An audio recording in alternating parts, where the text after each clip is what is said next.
Caring for the hospitalized patient requires a team of professionals to adequately meet all of the needs of very sick animals. The combined efforts of everyone in the veterinary hospital will likely result in a very happy recovery for the pet. Caring for these sick pets involves a great deal more than just giving the patient his or her medications. As we will discover, caring for the hospitalized patient involves performing a number of tasks in a synchronized fashion. We will begin by looking at maintaining the proper environment for the hospitalized patient and conclude with specific areas you can provide nursing care for the hospitalized pet. The right environment is absolutely necessary for optimal healing and recovery. This begins with keeping the cages disinfected and free of urine and feces. Proper disinfecting and cleaning protocols are a must to keep the cage from becoming a contributor for the spread of disease. With very contagious diseases, you should wear disposable exam gloves while cleaning the cage and handling the patient. Clean newspapers in the cage, clean towels, and clean bowls also make a significant difference in preventing disease. Cleaning up after sick pets is not a once-a-day activity, but rather a continual process that must be maintained throughout the day. Sick animals, especially recumbent animals or those too sick to rise, will likely find themselves contaminated by their own urine and feces. This becomes an even more common event when the patient is on IV fluids. Your quick response in getting the patient into a clean, dry cage will likely eliminate the urine scalding and wound contamination created in these messes. Special racks and mats are sometimes used to help drain these waste products away from the pet. An absorbent towel helps provide a more comfortable environment as well. The first step to a quick recovery is keep the sick patient in a clean cage at all times. On a similar note, if the patient is dirty or wet, every effort should be made to clean the patient. A gentle bath, if approved by the attending veterinarian, may be necessary to remove urine or feces from their coat. In addition, bathing helps to stimulate the circulation, which may aid in recovery. A psychological benefit is also seen.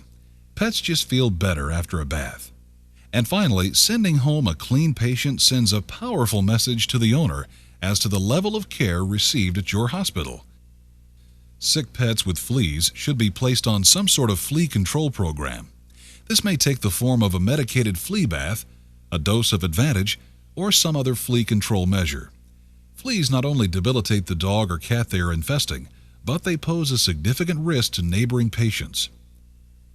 Taking a hospitalized patient out for a short walk several times a day gives that pet a chance to relieve its bowels and bladder somewhere other than its cage. The exercise is quite often therapeutic as well. Keep the pet confined to a leash, preferably in a fenced-in area, and be sure the doctor has approved the exercise for each patient. The next environmental concern is to control the spread of contagious diseases from one animal to another.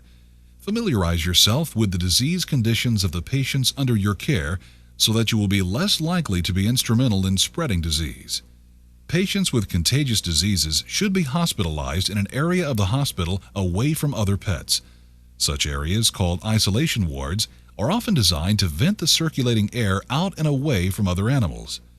Limit the number of people working with these contagious patients and keep the pet confined only to that area of the hospital.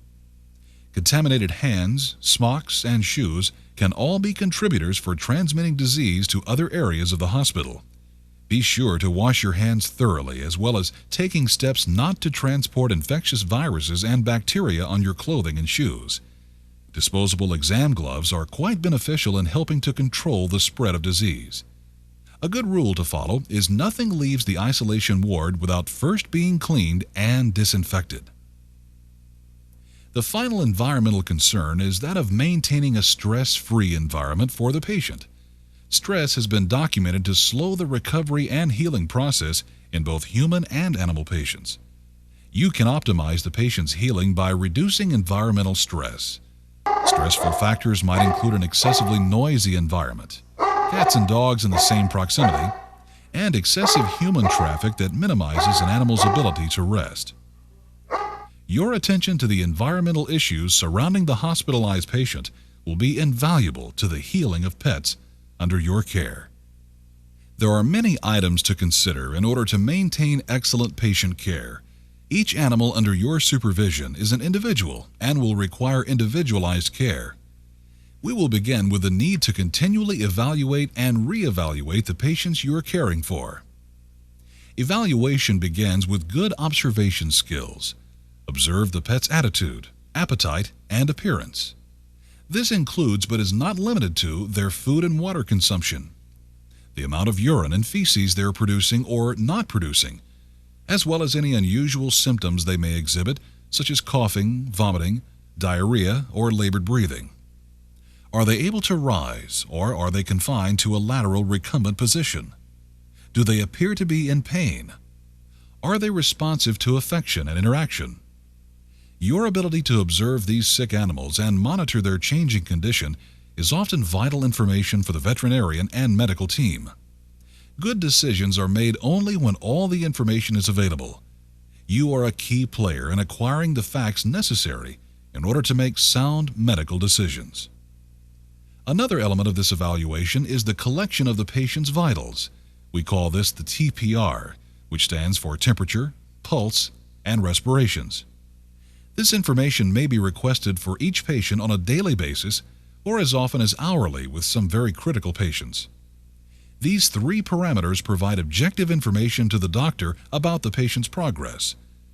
A temperature is very important as it may reveal to the doctor an infection, an inflammatory response, a compromised circulatory status, and much more. The temperature is taken rectally in most cases. The thermometer, if it's not electronic, should be thoroughly shaken down, as some patients will maintain a very low temperature during their illness. Remember that a normal temperature for dogs and cats will range between 100 and 102.5. The pulse is best measured by feeling the femoral artery in the inguinal area, just inside the rear leg. If the pulse is weak or irregular, this is important to denote in the medical record and communicate to the veterinarian. A heart rate is sometimes substituted for the pulse rate and can be easily measured with a stethoscope on the left chest just behind the left elbow. Count the number of beats in 15 seconds and multiply by 4 in order to obtain the number of beats per minute. The heart rate varies based largely on the size of the pet, with normal values ranging as low as 70 beats per minute in very large dogs up to 200 beats per minute in small dogs and cats. The respiratory rate is the number of times the animal breathes during 1 minute.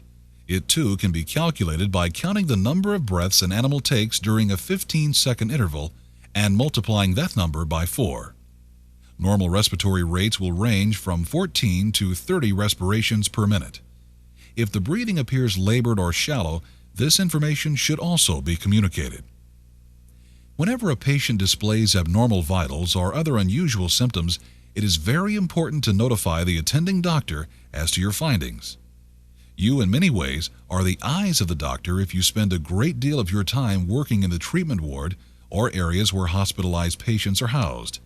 You may be in a much better position to observe sudden changes in a pet's condition than the doctor. It is also very important that thorough and accurate record keeping takes place. Any observation should be documented in the patient's medical record. Even if the observations or values are normal, take a moment and enter them into the medical record. When working as a team to provide care for the sick patient, it is absolutely essential that all team members communicate effectively with each other. When communication breaks down, medications get missed or are given twice.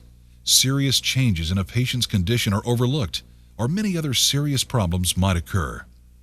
Communication is absolutely vital to the health and recovery of the hospitalized patient. Accurately medicating the patients under your care is a serious responsibility that must be performed with zero tolerance for errors or mistakes. Giving the wrong dose or the wrong medication may result in the patient dying. Forgetting to give a medication might prove to have the same results. Take this responsibility very seriously if this is part of your job. You should have an organized system for keeping track of medications. This may occur in the form of a treatment board, treatment sheets, or any number of ways that patient care and medications may be communicated. Closely follow the prescribed times to administer medications. Medications are commonly administered in one of 3 routes: topically, orally, or parenterally. also known as injectably. Topical medications bring the active ingredients in direct exposure to a superficial area of the pet's skin or other tissues. Topical treatments have the advantage of usually limiting the effects of a drug to one specific area, making them very safe. They have the disadvantage that many pets enjoy licking off a fresh application of a topical medication. These patients should be outfitted with an Elizabethan collar to prevent this from occurring. Some topical medications, such as nitroglycerin, may be toxic and should be handled only with protective exam gloves. Oral medications may take the form of pills, capsules, or liquids. They are sometimes given with food or administered manually, as seen here.